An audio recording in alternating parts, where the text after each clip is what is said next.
Okay, welcome to this class, and we are going to continue from the rate matching module and see what other modules are there in the 5G transmitter chain and the use of each of this module. Okay, so modules which are going to come now are basically code block interleaving, concatenation and scrambling. Okay, we'll see what each one of this module does, and references are mentioned later in the slides. Okay, but before we understand those modules, this is what we have seen again. Okay, right? So we have seen that we have understood this rate matching clearly. Okay, we took two different examples of if the rate asked by the user is higher or lower than the mother code rate, which is 1/3, which is generated by the LDPC encoder. Okay, so rate matches that rate from 1/3 to what is asked by the user. Rate recovery module, which we are going to see in detail later, it matches the rate, basically it recovers the rate what is asked by the user back to 1/3. Okay, and we took these two examples and understood this process at least in great detail. This we'll see later. Okay, when we go through the receiver part, we understand how each one of this is done. Okay, as I said earlier, please don't look for search the standard for these modules. Okay, this is our own intelligence. Okay, so that was the modules we saw till here. Okay, right, and as I said, there are few more modules between rate matching and modulation. Okay, and these are these modules: interleaver, code block concatenation and scrambler. Okay, and then we are going to see the use of each one of it and why they are there. Okay, and how they are implemented, of course. Okay, now where are we now? Okay, we have basically done this rate matching. Okay, right, and what is following here is the interleaver. And what happens here is each of this rate match module. Okay, each of this, what is this? The output of rate matching is basically a rate matched code block. Correct? Okay, we are still looking at the segmented code blocks. Okay, till here it is basically we are still working on each one of this segmented code blocks, but now they are rate matched. Before this module they were rate 1/3. Here they are according to the rate what is asked by the user. Correct? Okay. Now each one of them this gets interleaved. What am I saying here? Interleaver works separately on each one of these rate matched code blocks. Okay, and why is this interleaver there? Okay, and how does it work? Let's see that. Okay, so the first bullet tells here is each of the rate matched code block is interleaved using row column interleaver. So what is this row column and what is this interleaver? Okay, interleaver is basically shuffles the bit. Okay, and why is this shuffling required? That's what I'm going to teach you. Okay, and how is the shuffling done? It's very simple. Okay, that's what we'll learn. Okay, so look at this cartoon. Okay, what is happening here? Okay, so what is this? We'll go through all of them. Okay, but what is this? Basically, this is the rate matched output of one code block. What is the length? Length is E. Right? Okay. What is E? E is G by C. Okay. Number of bits. E is the number of bits which is allowed to transmit for each code block. Okay. Now what have I done here is basically you see this, there are two different colors. There is a color coding being done. Okay. And why is this color? Why there are only two colors? Because the example which I am taking here is basically has a modulation order 2. Okay. So when I have taken some arbitrary example, okay, wherein the MCS is such that the modulation order is 2. So what have I done here is I have colored first half of the bit as black, the second half of the bit as red. Okay, fine. Now I'm telling here is how is this interleaver working. Okay, it is basically shuffling the bits. Okay, and how is that shuffling done? That's what I'm going to teach you. Okay. And what is happening here is this is called row column interleaver. Okay, so this is one row, right? This is one row which is here. Now what am I doing? Depending on the modulation order, I am going to make certain number of extra rows. Okay, by dividing this data into those many rows. Okay. So if the modulation order is 2, okay, I am going to write this data like this. What have I done here? Taken half of the bits, written them like this. Taken second half of the bit, I have written it like this. Just stack them. Okay, so E by 2 bits are here, E by 2 bits are here. First E by 2 bits are here, second E by 2 bits are here. Okay, right? Now, what is this? So what is this? This is E by 2, E by 2. What is this? E by M. M is 2 here. So what happens if M is 4? There will be 4 such rows. Where M is 6, there will be 6 such rows, of course. Okay, right? So what is happening? We are calling that as row column interleaver. So we are writing that as this. How did we write in this interleaver? We are writing this and writing like this. Okay, and why are we calling this row column? Because I will read it like this. That's all. This is interleaving. Okay, so row column, because I am writing it row wise, I am reading them column wise. This is the idea. Okay, so you see this, how the output of this, okay, right, this is F, the input is E. Okay, so what is happening? I will read it like this. So first bit, second bit, okay. This second bit is actually coming from the second half of the rate matched output. Correct? Okay. This is not actually the second bit, of course. This is the second half first bit. That's what it is. No? Right? Fine. So these bits are, this is the interleaver output. Okay. So if there are M is equal to 4, you will have 4 such rows with 4 different colors, and you will read them like this. Okay. Fine. So this is the interleaver output. So row size depends on the modulation order. And why are we doing it? That's crucial to understand. Okay, right? So what happens here? If this is not there, let's say the last one which we saw. Okay, if these modules are not there, for example. Okay, because these are the modules which we have introduced new. So what will happen? Rate matching, modulation, demodulation, and then it goes to rate recovery.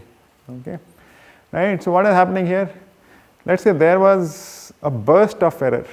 Okay. Right, like what is the burst of error? It's a continuous error. Okay, right? LDPC decoder is poor in correcting the burst error. Okay, right? So what's happening here? Okay, so if you don't interleave, correct? A burst of error happened like this. Right? If you don't interleave, this is demodulation output, and it's going to go directly into this rate recovery and LDPC decoding. You are not doing this interleaving.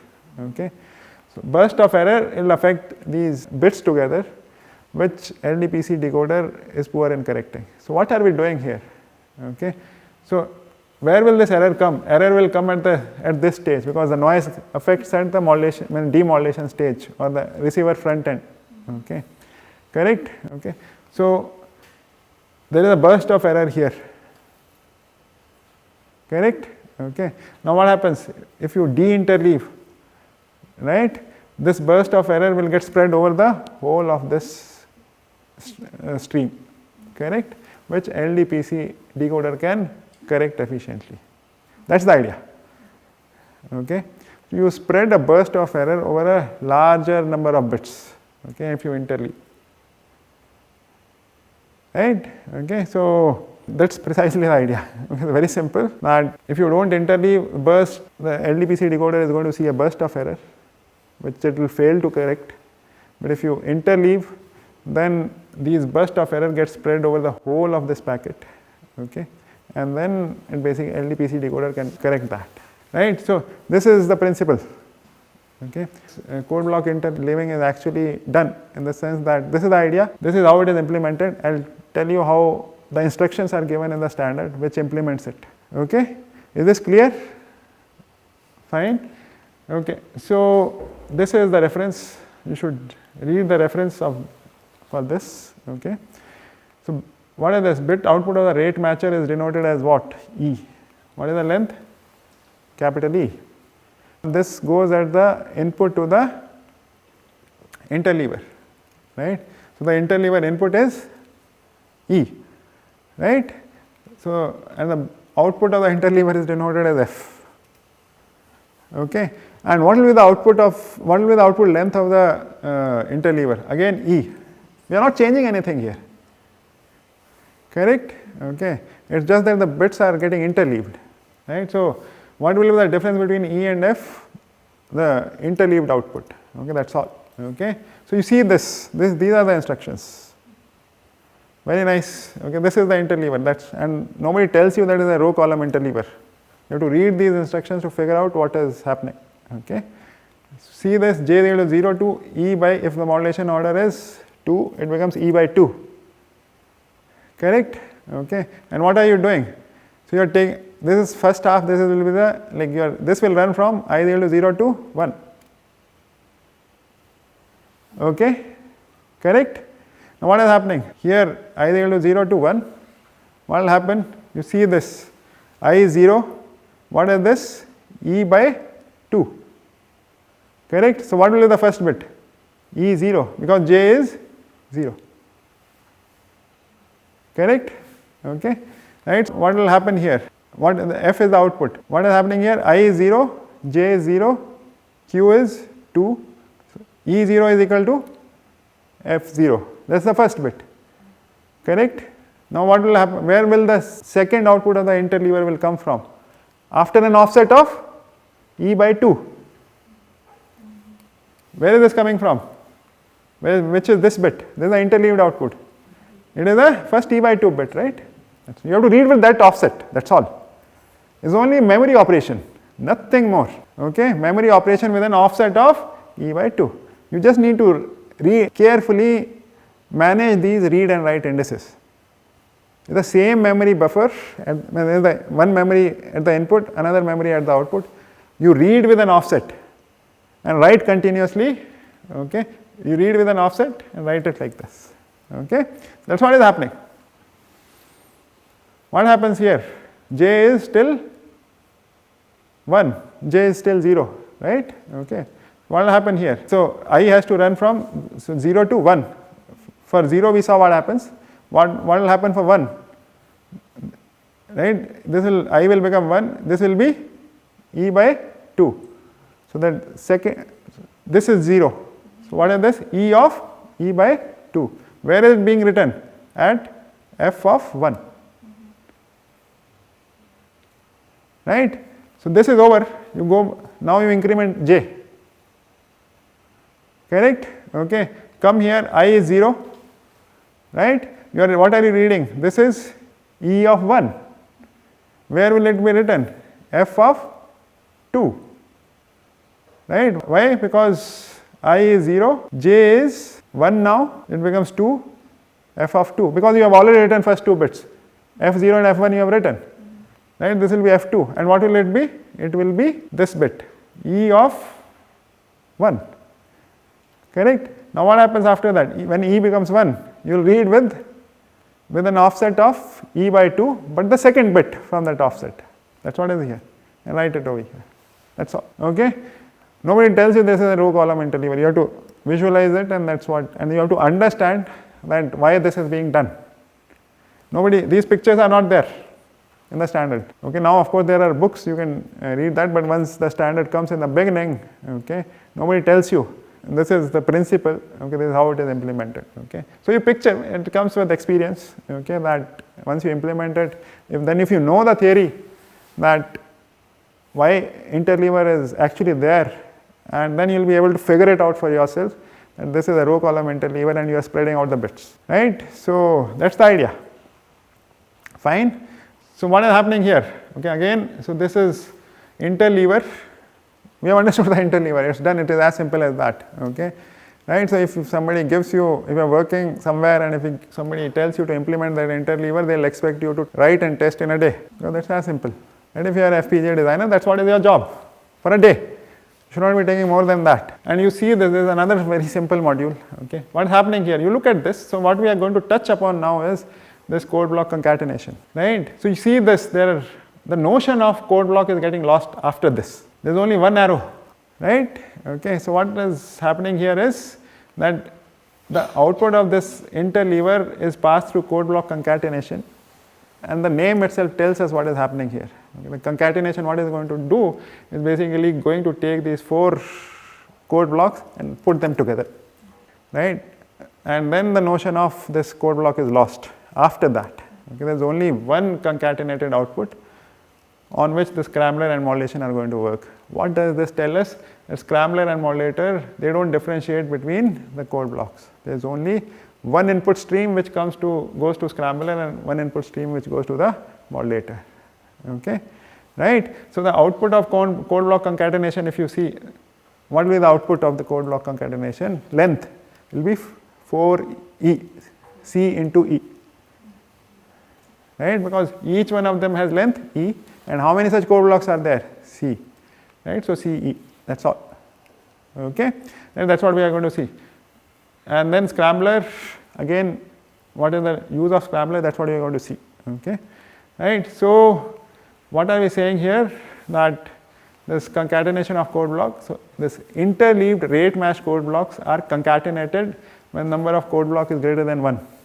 Otherwise, then there's only one code block. What will you concatenate? Okay, this process kicks in only when c is greater than 1. Okay, and what are you doing?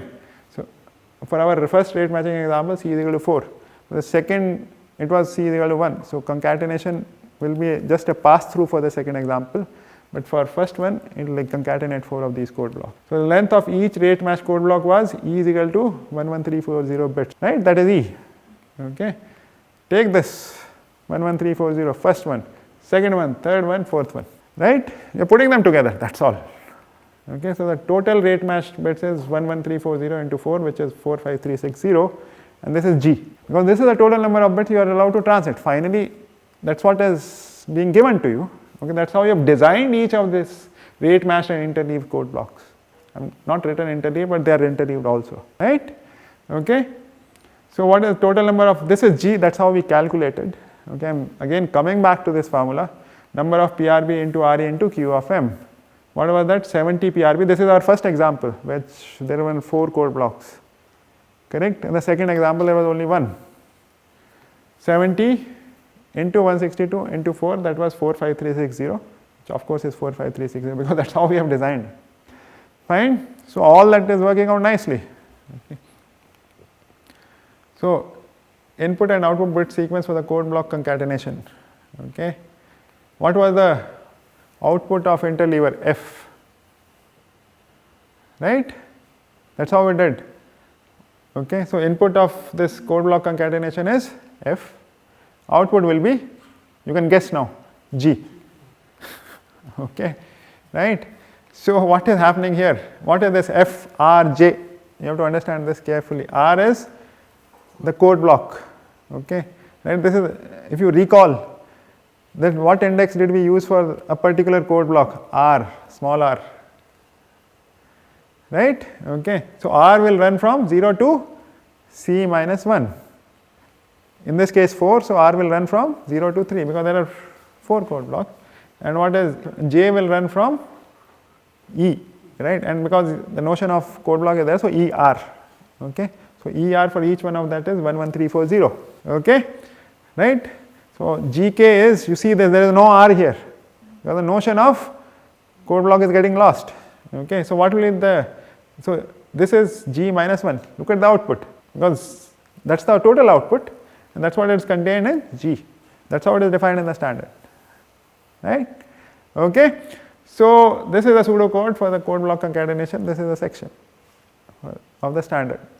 Should definitely read this. Okay, this is there. Okay, I'm giving it to you, but the fun is going back and reading the standard. So what's happening here? Indices k is equal to 0, r is equal to 0. Okay, so what is happening? R is less than C. What is this? This is the code block index. Okay, correct. So it will run from 0 to C minus 1. Then set Z is equal to 0. Okay, what is this? While J is less than E of R, this is the read index. Okay, correct. And K is the write index. What are you reading? You are reading J is 0, R is 0. You are reading the first code block, writing into the output buffer, which is G. Okay, K is 0. k gets incremented, j gets incremented, you read the second bit right into the buffer for the first code block. Keep doing that for the first code block. This while loop ends, correct? Then you have what is happening here. This is happening for the one code block, r is equal to 0. Now what's happening here?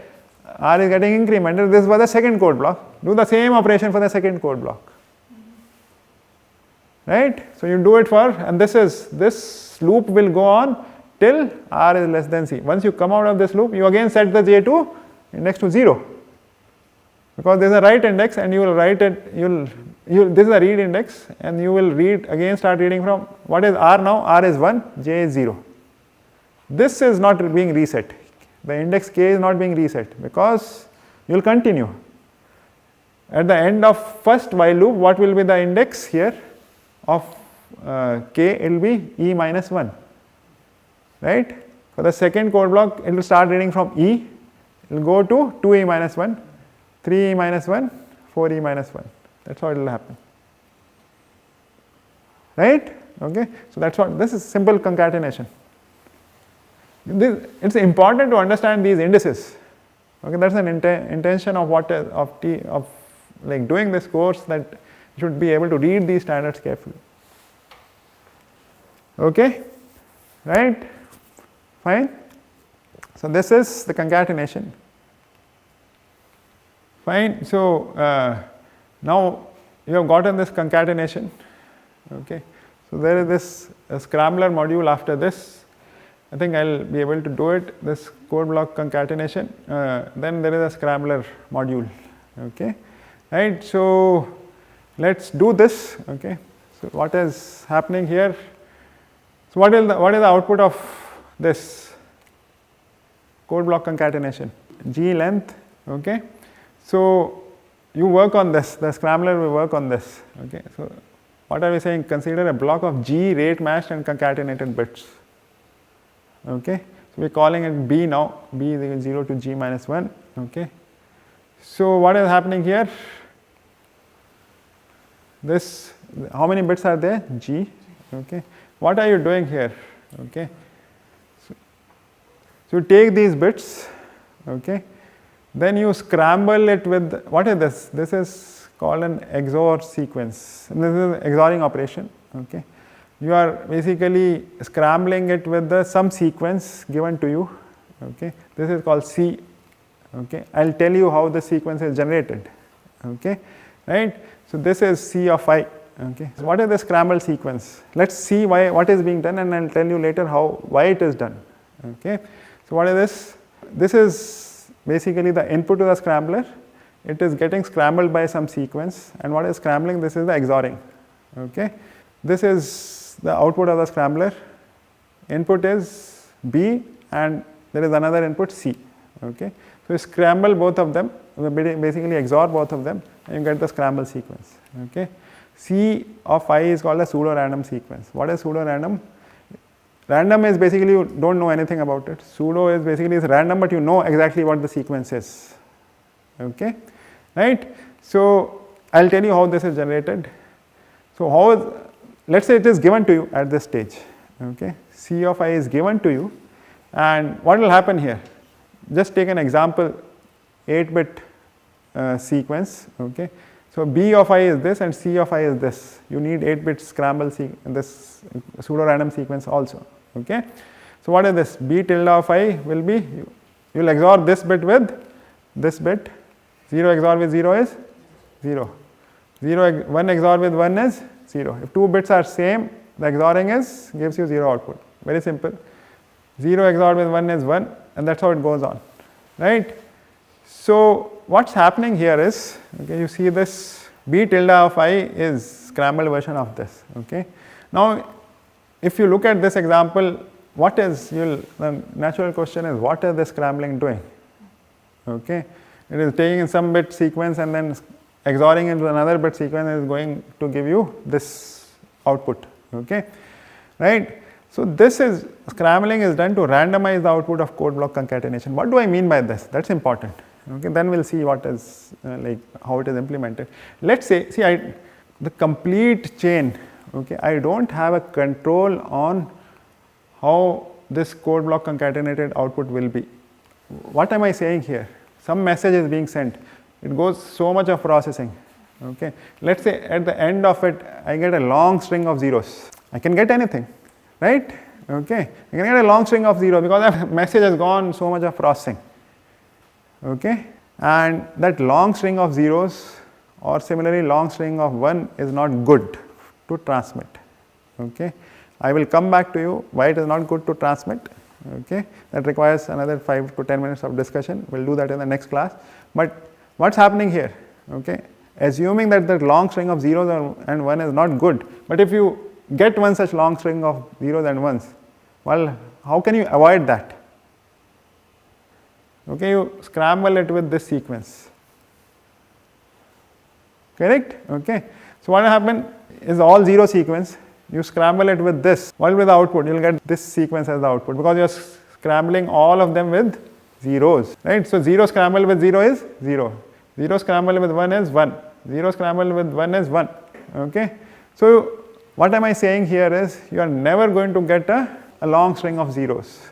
Okay. If you have this scrambler sitting over here, and that's what it is. It is basically to avoid a long string of zeros which can hurt you, and how can it hurt you, that we are going to see in the next class. Okay. So we'll stop here for today. We'll continue discussing the scrambler. The reason behind doing this is there. Okay. But like how does it hurt? That's what I'll tell you. Okay. So thank you.